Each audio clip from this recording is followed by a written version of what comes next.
YCP ఎమ్మెల్యేలు assembly సమావేశాలకు హాజరు కాకపోవడం సరికాదన్నారు speaker Ayyanna Patrudu.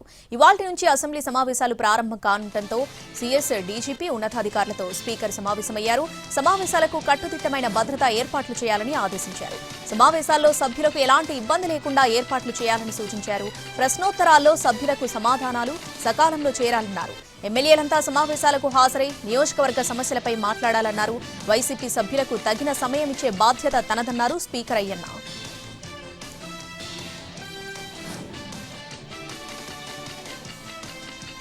MP Mithun Reddy custody పిటిషన్పై ఈ రోజు ఏసీబీ కోర్టు విచారణ చేయనుంది. లిక్కర్ కేసులో ఎంపీ మిథున్ రెడ్డిని కస్టడీకి కోర్టు సిట్ పిటిషన్ దాఖలు చేస్తాయి.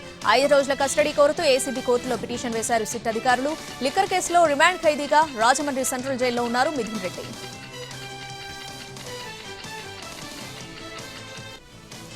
లిక్కర్ కేసు నిందితులకు బెయిల్ మంజూరును సవాల్ చేస్తూ ప్రభుత్వం వేసిన పిటిషన్పై ఏపీ హైకోర్టులో విచారణ జరిగింది. ఇప్పటికే ధనుంజయ రెడ్డి, కృష్ణమోహన్, బాలాజీ, దిలీప్ కు బెయిల్ మంజూరు చేయగా ఛార్జిషీట్ ప్రాతిపదికన ఏసీబీ కోర్టు నిందితులకు బెయిల్ మంజూరు చేయడం చట్టవిరుద్ధమని ప్రభుత్వ తరపు న్యాయవాది సిద్ధార్థ లూథ్రా వాదించారు. పలు తీర్పులను ఉదహరిస్తూ వాదనలు వినిపించారు. విచారణను ఈ రోజుకి వాయిదా వేసింది ఏపీ హైకోర్టు.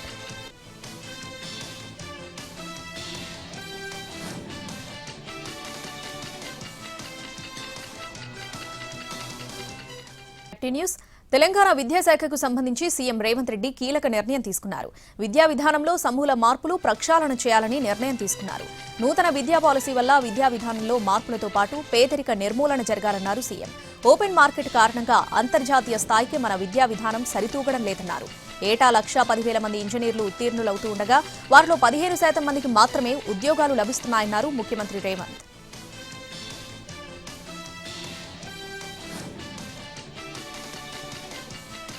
రాష్ట్రానికి రావాల్సిన నీటి వాటాల్లో ఒక్క చుక్క కూడా వదులుకోమన్నారు సీఎం రేవంత్ రెడ్డి. న్యాయమైన నీటి వాటా సాధిస్తామన్నారాయన. రాష్ట్రాన్ని డ్రగ్స్ రహితంగా చేస్తామన్న సీఎం ఎంత పెద్దవాళ్లున్నా వదిలిపెట్టమన్నారు. మూసీ రివర్ ఫ్రంట్ రూపకల్పనతో ఆర్థికంగా రాష్ట్రాన్ని బలోపేతం చేస్తామని విమర్శలకు తగ్గేది లేదన్నారు. 2047 నాటికి తెలంగాణను $3 ట్రిలియన్ ఎకనామీ సాధించే దిశగా ముందుకెళ్తున్నామన్నారు ముఖ్యమంత్రి రేవంత్ రెడ్డి.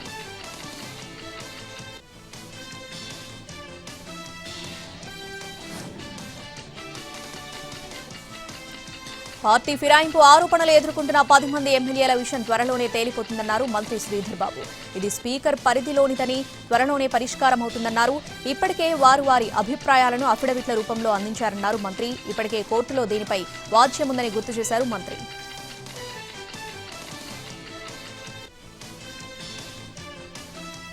తెలంగాణలో యథావిధిగా ఆరోగ్యశ్రీ సేవలు కొనసాగుతున్నాయి. ప్రైవేట్, కార్పొరేట్ ఆసుపత్రులు సమ్మెకు దూరంగా ఉన్నాయి. ఆరోగ్యశ్రీ పేషెంట్లకు 87% హాస్పిటళ్లు వైద్య సేవలు అందించగా కేవలం 13% ఆసుపత్రుల్లోనే ఆరోగ్యశ్రీ సేవలు ఆగిపోయాయి. వైద్య సేవలు కొనసాగించాలని మరోసారి ఆయా హాస్పిటళ్లకు విజ్ఞప్తి చేశారు ఆరోగ్యశ్రీ సీఈఓ ఉదయ్ కుమార్. ఆరోగ్యశ్రీ కింద గత 2 వారాలుగా సగటున రోజు 844 సర్జరీలు నమోదవగా నిన్న 799 సర్జరీలు నమోదయ్యాయి. పేషెంట్లకు ఇబ్బంది కలగకుండా ప్రభుత్వ ఆసుపత్రుల్లో కూడా ఏర్పాట్లు చేశారు అధికారులు.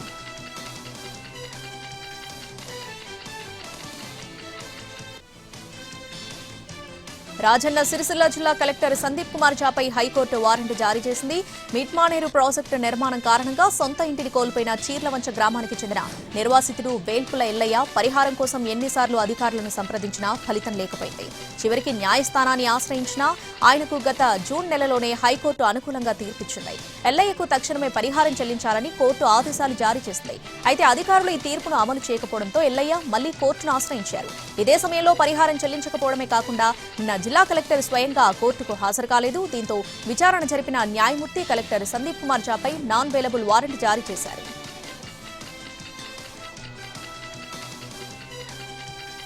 గ్రూప్ 1 వివాదం మరో మలుపు తిరిగింది. తెలంగాణ పబ్లిక్ సర్వీస్ కమిషన్ మరోసారి హైకోర్టును ఆశ్రయించింది. హైకోర్టు సింగిల్ బెంచ్ తీర్పును డివిజన్ బెంచ్ లో సవాల్ చేసింది. సెప్టెంబర్ 9న ఇచ్చిన తీర్పులో గ్రూప్ 1 జనరల్ ర్యాంకింగ్ లిస్టును రద్దు చేస్తూ సింగిల్ బెంచ్ తీర్పిచ్చింది. మరోసారి రీవాల్యుయేషన్ చేయాలని లేదంటే మళ్లీ పరీక్షలు నిర్వహించాలని ఆదేశించింది. సింగిల్ బెంచ్ తీర్పు సవాల్ చేస్తూ డివిజన్ బెంచ్ అప్పీల్కు వెళ్లింది టీజీపీఎస్సీ.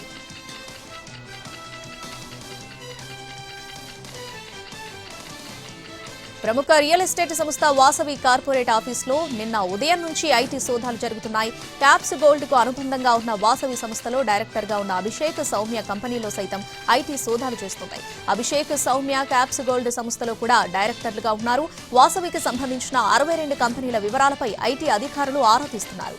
హైదరాబాద్ తో పాటు వరంగల్, విజయవాడలోనూ తనిఖీలు నిర్వహిస్తున్నారు. ఐటీ అధికారులు వాసవి గ్రూప్ తో పాటు కలాసా జ్యువెలరీ, క్యాప్స్ గోల్డ్ సంస్థల్లో సోదాలు చేస్తున్నారు.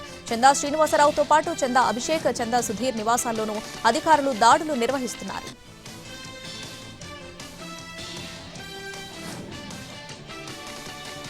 తెలంగాణ విద్యుత్ శాఖలో ఏడీఈ అంబేద్కర్ అక్రమాస్తులపై ఏసీబీ విచారణ కొనసాగుతుంది. రెండో రోజు సోదాలు చేశారు ఏసీబీ అధికారులు. చేవెళ్ల విద్యుత్ ఏడీ రాజేష్ ఇంట్లో రైడ్ చేస్తున్నారు. ఏడీఈ అంబేద్కర్ కు రాజేష్ బినామీగా ఉన్నాడు. రాజేష్ ఇంట్లోని బాత్రూంలో 20 లక్షల రూపాయలు దొరికాయి. దీంతో రాజేష్ ఇల్లు మొత్తాన్ని తనిఖీ చేశారు. నిన్న సతీష్, రాజేష్ తో పాటు ఏడీఈ అంబేద్కర్ బినామీల అందరినీ ఇళ్లలో కూడా సోదాలు చేస్తుంది ఏసీబీ.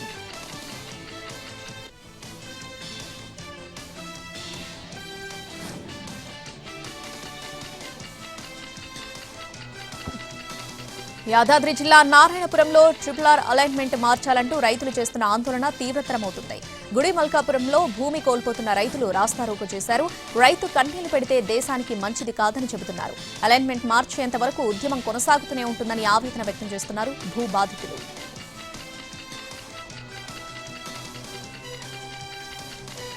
ఉద్యోగాలు ఇచ్చే విధంగా యువత తయారు కావాలన్నారు ఏపీ సీఎం చంద్రబాబు. విశాఖలో నిర్వహించిన global capability centre business summit లో పాల్గొన్న ఆయన ఏ దేశంలో చూసినా భారతీయులు అధిక తలసరి ఆదాయం కలిగి ఉన్నారని చెప్పారు. భారత్ ను అగ్రస్థానంలో నిలపడమే కేంద్ర ప్రభుత్వ ఉద్దేశమన్న సీఎం చంద్రబాబు 2047 నాటికి భారత్ అతిపెద్ద ఆర్థిక వ్యవస్థగా ఎదుగుతుందని అన్నారు.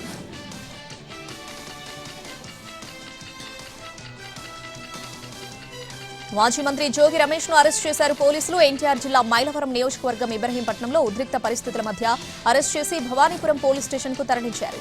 పార్టీ శ్రేణులతో కలిసి మూలపాడులో ఉన్న అక్రమ బూడిద డంపింగ్ యార్డ్ పరిశీలనకు వెళ్తున్న సమయంలో పోలీసులు అడ్డుకున్నారు. నాయకులకు పోలీసుల మధ్య తోపులాట జరిగింది. బ్యారికేడ్లు పెట్టి వారిని పోలీసులు నిలువరించారు.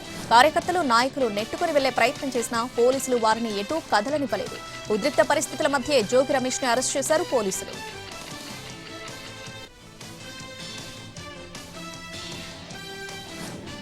గుంటూరులో డయేరియా కలకలం సృష్టిస్తుంది. నగరంలో పలు ప్రాంతాలలో వాంతులు, విరోచనాలతో 30 మంది వరకు జీజీహెచ్లో చికిత్స కోసం చేరారు.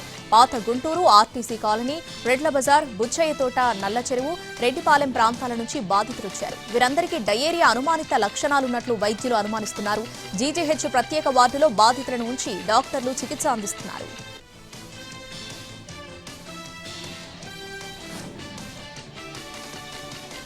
ఏపీలో ఎక్సైజ్ శాఖ మూడోసారి చేసిన ప్రయత్నం కూడా విఫలమైంది. కొత్త బార్ పాలసీపై మద్యం వ్యాపారులు ఆసక్తి చూపకపోవడంతో టార్గెట్ చేరుకోలేకపోయింది.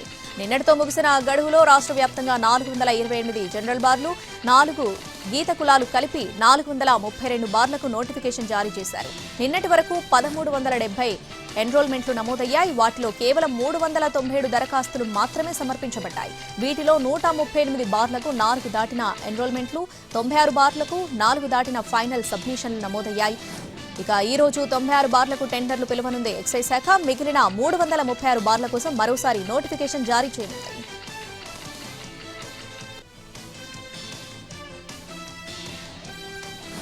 విజయనగరం జిల్లాలోని పలు గిరిజన గ్రామాల్లో విద్య కోసం ఆతృతతో చిన్నారులు ఎదురు చూస్తున్నారు. జిల్లాలోని కరఖవలస పంచాయతీలోని కొత్త మారిక, పాత మారిక గిరిజన గ్రామాలున్నాయి. ఇక్కడ 27 మంది విద్యార్థులు, 2 ఉపాధ్యాయులున్నారు. శాశ్వత పాఠశాల భవనాలు లేకపోవడంతో గురువులు చెట్ల క్రిందే తరగతులు నిర్వహించాల్సి వస్తున్నాయి. వర్షం, గాలులతో బోధన కష్టసాధ్యమవుతుంది. 2014లో హుదూద్ తుఫాన్లో ఉన్న షెడ్డు కొట్టుకుపోయింది. ఇక అప్పటి నుంచి ఈ గిరిజన గ్రామానికి పాఠశాల భవనం దూరమైంది. గత ప్రభుత్వంలో నాడు నేడు పథకంలో కొత్త స్కూల్ భవనం కోసం నిధులు మంజూరు చేశారు. కానీ భవనానికి స్థలం చూపకపోవడంతో పనులు మొదలయ్యేలోపే ప్రభుత్వం మారిపోయింది. ఇప్పటికైనా పాఠశాల భవనాన్ని నిర్మించాలని స్థానికులు వేడుకుంటున్నారు.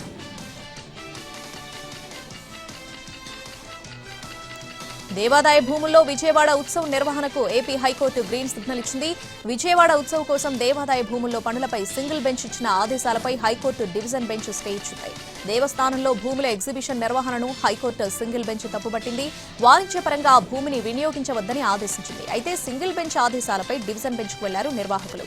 దీనిపై విచారణ జరిపిన డివిజన్ బెంచ్ దేవాదాయ భూముల్లో విజయవాడ ఉత్సవ్ నిర్వహణకు గ్రీన్ సిగ్నల్ ఇచ్చింది. 56 రోజులకు 45 లక్షల ఆదాయం ఇస్తున్నారని చెప్పింది న్యాయస్థానం.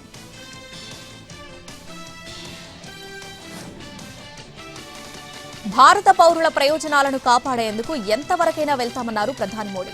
పాక్ ముష్కరులు భారత మహిళల సింధూరం తుడిచారని గుర్తు చేశారు. ఆపరేషన్ సింధూర్తో పాక్కు కోలుకోలేని దెబ్బతీశామన్నారు. అణుబాంబు బెదిరింపులకు భారత్ ఎప్పుడూ భయపడదని స్పష్టం చేశారు. మన ధైర్య సాయుధ దళాలు పాకిస్తాన్ను రెప్పపాటులో ధ్వంసం చేశాయని కొనియాడారు. కాంగ్రెస్ వర్కింగ్ కమిటీ ఈ నెల 24న సమావేశం కానుంది. పాట్నాలో సిడబ్ల్యూసీ సమావేశం జరగనుంది. బీహార్ అసెంబ్లీ ఎన్నికల నేపథ్యంలో పాట్నాలో విస్తృత స్థాయి సమావేశం నిర్వహించాలని కాంగ్రెస్ హైకమాండ్ నిర్ణయించింది. బీహార్లో పార్టీని బలోపేతం చేసే లక్ష్యంతో పార్టీ నేతలు, కార్యకర్తల్లో ఆత్మవిశ్వాసం పెంచేలా విధానపరమైన నిర్ణయాలు తీసుకోవాలని కాంగ్రెస్ అగ్రనేతలు భావిస్తున్నారు. ఎన్ని కొనుగోళ్లు పెరిగితే ఉత్పాదకత అంత పెరుగుతుందని కేంద్ర ఆర్థిక మంత్రి నిర్మలా సీతారామన్ అన్నారు. జనం చేతిలో డబ్బుంటే వారి కొనుగోలు శక్తి పెరుగుతుందని అన్నారు. సేల్స్ పెరిగిన కొద్దీ ట్యాక్స్ రేట్ ఇంకా తగ్గే ఆస్కారం ఉందన్నారు.